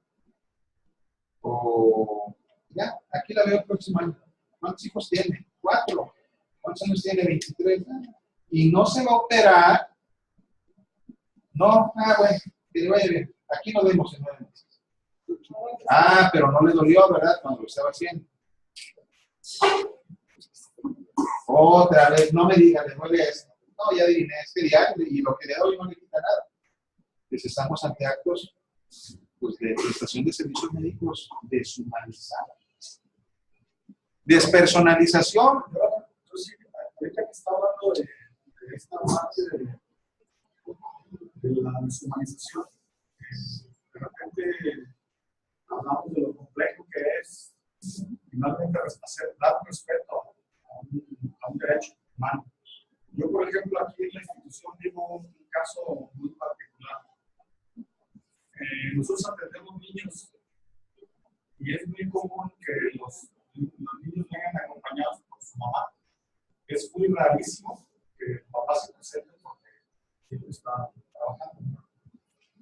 De repente se ha creído por algunas personas que si el padre que no vino acompañando a la madre no me firma el consentimiento conjuntamente con la madre, yo no concuerdo dedicado. Y más allá, sustentándonos en las leyes, que por ahí se dice que pudiera haber un artículo que si hay un conflicto de padre con Estado, todavía mucho menos puedo medicar a un niño si no tengo el consentimiento de la padre. Yo pienso que si nosotros aplicáramos esta situación tal así, pues no le daríamos atención a nadie, ¿no? Entonces de repente tengo algún médico en particular que él constantemente tiene confrontaciones con este tipo de casos, Luis, todos los días, porque se ha obsesionado con la idea de que según las leyes yo no me puedo dividir en las ideas y en los derechos de los padres. Pero yo le comentaba a él directamente y le decía, oye, ¿por qué no es lo mismo dividirte entre los conflictos de los padres y dejar desamparado al niño? A un niño que al final de cuentas, a la hora de la evaluación, pues puede estar en un gran riesgo de no ubicarlo, ¿no? Entonces, aquí no sé cuál derecho prevalece, cuál es la prioridad. ¿Sí? Muy bien. ¿En qué lo puedo yo entender o no apoyar para...? Ok. El tema de que es sí muy interesante, porque también una cosa es como el derecho humano a la atención a la salud y otra cosa son las leyes. Entonces, un padre que generalmente tiene la patria potestad y donde hay un conflicto de separación o de divorcio, tiene el derecho de denegar a México para haberlo dedicado a su hijo, aunque la madre haya puesto el consentimiento informado. Entonces, es un juego muy ambiguo, porque por un lado, el médico tendría la razón. No lo dedico si no tengo la firma de los dos padres. Pero por otro lado, hay padres que no se presentan nunca, y entonces el niño tiene el derecho a ser dedicado. Pero puede haber un padre que tiene el derecho de decir, no voy a mandar con el. Muy bien, aquí estamos. Es un conflicto que tiene dos derechos. Aquí estamos poniendo precisamente en esas dos líneas a los servicios médicos y a los padres. ¿Y qué estamos dejando de lado? Y de acuerdo a los derechos humanos, en los temas de los derechos de las niñas y los niños, de las infancias, impera un interés superior. ¿Qué es lo que deberá tomar en consideración la autoridad al momento de determinar si hay responsabilidad o no? ¿Cuál será el bien máximo a tutelar? Bueno, precisamente aquí, pero aquí tenemos, sí, por eso lo señalaba que no hay respuestas absolutas.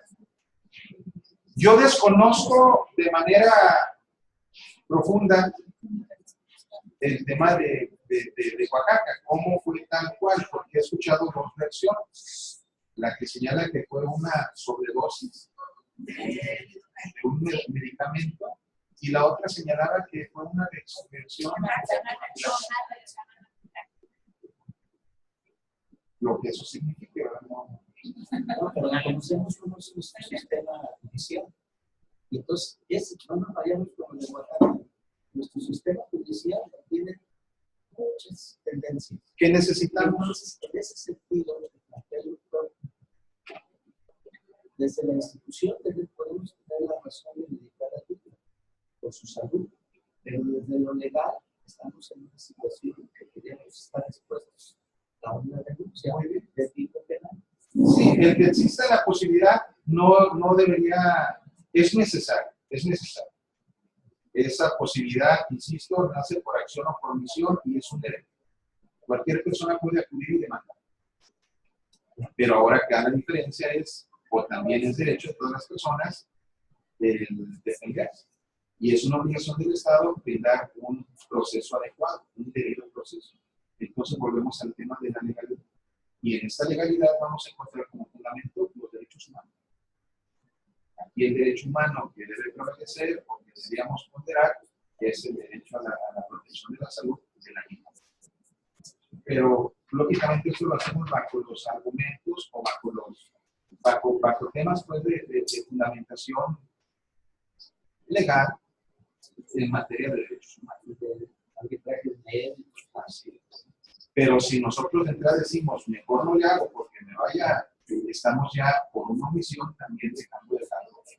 Insisto, no hablamos de respuestas absolutas, eso tenemos que dejarlo claro. No hay respuestas absolutas y tendríamos que atender partes similaridades específicas de cada uno. Bien, pues miren, faltan apenas 5 minutos. El tema, pues ustedes podrán decir, a lo mejor ni vimos, pero el tema es amplio y más tratándose de derechos humanos y su relación con los servicios médicos. Es donde encontramos más aristas al momento de la aplicación, pero ¿qué nos sirve o qué es lo que buscamos? Irnos, regularmente les digo que lo que busco es que nos salgamos de aquí ignorando. Porque si salimos diciendo que ya me la sé de todas, pues es donde a lo mejor puedo caer en el error, pero hay dos tipos de ignorancia, la ignorancia parcial y la ignorancia total. Una donde no sé que no sé y viva la bendita ignorancia, y otra menos en donde ya sé que hay cosas que puedo desconocer o que no sé. Y ese es el primer paso a tratar de aprender. Como que ya me había sonado por ahí, ¿verdad? No vayan a decir que no vienen a tirar tierra. Solo sé que no sé nada y aún así sigo dudando de lo que sé. Agradezco su participación, agradezco su atención. Espero que este tiempo haya sido pues, una inversión esperaría yo que fuera muy buena, pero todo se tiene que traducir finalmente en la calidad de los servicios médicos que prestamos. Respetuosos, cálidos y con calidad. Muchas gracias. Gracias.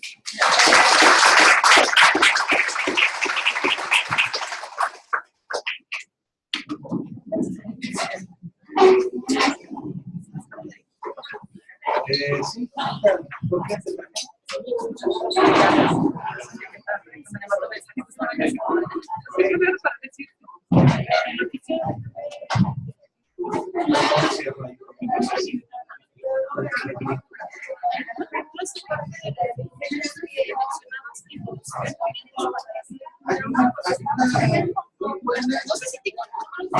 Yo creo que, a ver,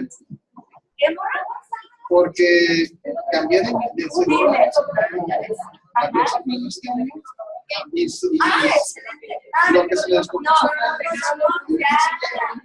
pero no pude sacar ninguna basura y arreglar 33 muertes. Preciso la semana pasada estaba pensando en ellos. Porque acordamos, habíamos concluido una parte. Váyanse. Si no quieren algo más, ya sea la presión,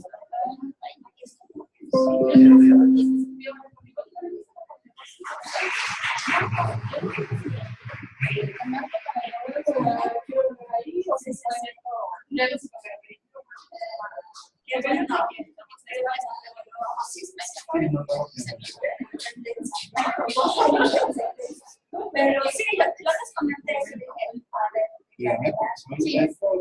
Si requieren algo más, hablan. De todas maneras, porque